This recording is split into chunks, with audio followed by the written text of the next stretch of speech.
There is one person that we need to hear from. One person that can give us the answers that Jamaicans so desperately need, especially in these uncertain times. We need to find Maas Tom.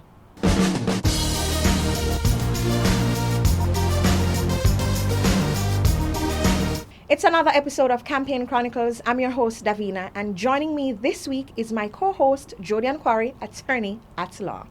Hi, Davina. Hi. Let's talk about the leadership debates that happened last week. Yes. First off, Maas Tom.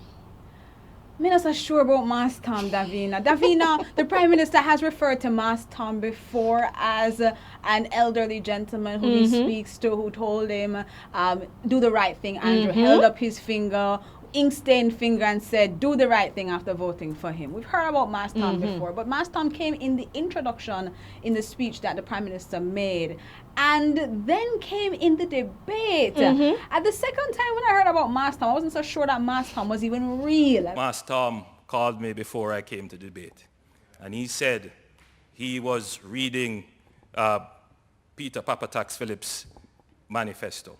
And in that manifesto, he was caught by the promise of $48,000 per year per household. And he said, let me check that.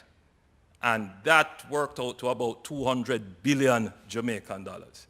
So, Maas Tom now, I want Maas Tom's phone number. I want to know why Maas Tom can be called the Prime Minister. Call us. We need an interview. We need to hear how share, we get Andrew number. Because I don't have Prime it. Minister number with the rest of it. Because Maas Tom having regular conversations with the Prime Minister, and I would have want a little regular I want to know what kind of with Prime clearance Minister him too. have. Well, Maas Tom clearly know who him need to know. You need to look into your life, Davina. I need to examine mine. myself. But You saw that they also made a Maas Tom Twitter account after that said, Andrew stop saying like by me. Jamaican Twitter remains undefeated. Let's also now go to Andrew again, calling Dr. Peter Phillips Papatax. Maas Tom said to me, tell Papatax Phillips that me may poor, but me no fool. I'm not quite sure Papatax did catch like it's supposed to catch. I know that when what is his name? Floyd Green had indicated that the People's National Party was supposed to be called the Pipeline National Party. That one connected with quite a number of people. And they were taking it as saying, that explains how the People's National Party has explained what it is that's going on. It was already in the pipeline. You only executed these projects. However, Papatax, I am not quite sure Papatax like Maas Tom connected it. Then Dr. Peter Phillips, Dion asked him, Win or lose, Dr. Phillips, would you commit to nominate a slate of at least 50% women to the Senate? There are many factors that impede women's participation. The support for child care, for example, in the House and Senate, and generally is one such factor.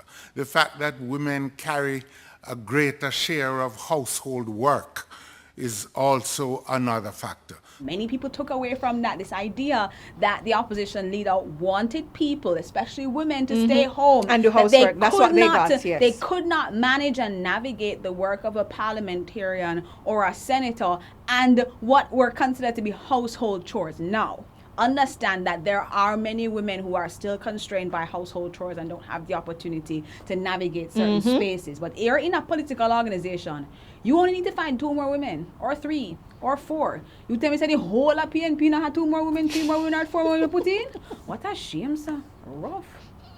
Very rough. who do you say won the debate overall? Overall, both men did so well that it really could have gone either way, but we gave the edge to Dr. Phillips. Okay, good. So now that the debates are over, it's time to focus now on election and our favorite independent candidate, Ras Asta Black. He has released his manifesto, and one of the things he plans to do is rename the North Coast Highway to Reggae Highway. I don't mind it. Ras Asta Black has come out with a manifesto, one single page, I think 4 or 5 points on there. But you know what?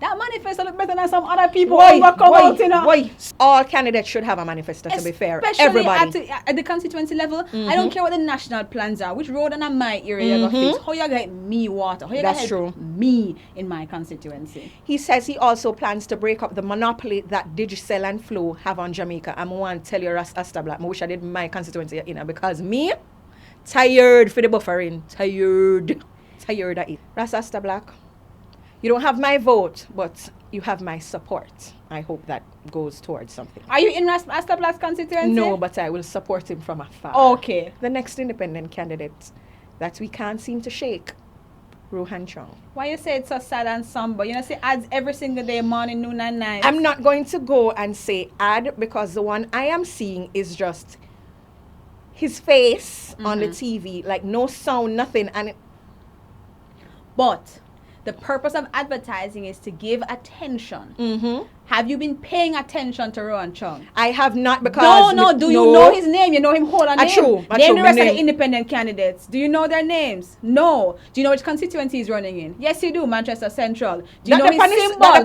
Very much so. Do you know he's a businessman? Very much so. Do you know his symbol? The yin yang. The yin yang. Good. So he has done everything you need to do to let people know that he's a candidate. Rohan says he's considering, based on his research, and so he thinks he's going to get about 8,000 votes in his constituency. Yeah, I forgot watch it that day. So, I go want to see all of the 8,000 will come this out. sound like a swing seat. If on the day he gets 8,000, that will be something. I don't think there's any independent candidate in Jamaica that's got that much. If he gets 8,000 votes on that day, Rohan, I'm going to push over Jodi, and this seat is yours for the next Campaign Chronicles. MP-elect Rohan if he wins. I'm sorry.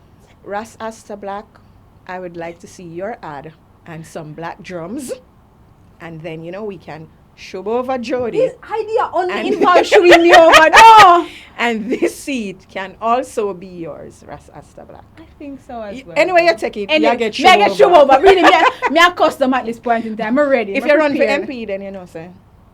But don't have any money for run no ad. I can't play them that game. I not have it. I have crackers money. I not have the expensiveness. You can stand up what's for tree with one sign. I am Davina. Thank you for joining us for this week's episode of Campaign Chronicles. And Jodi, thanks so much for joining us. Thanks so much for having me. Yes. We'll have you another time if Rohan doesn't win. I can't promise say me gonna come for the shuba for the cheer though. Maybe me not got available. You see, that's why I'm not voting for you.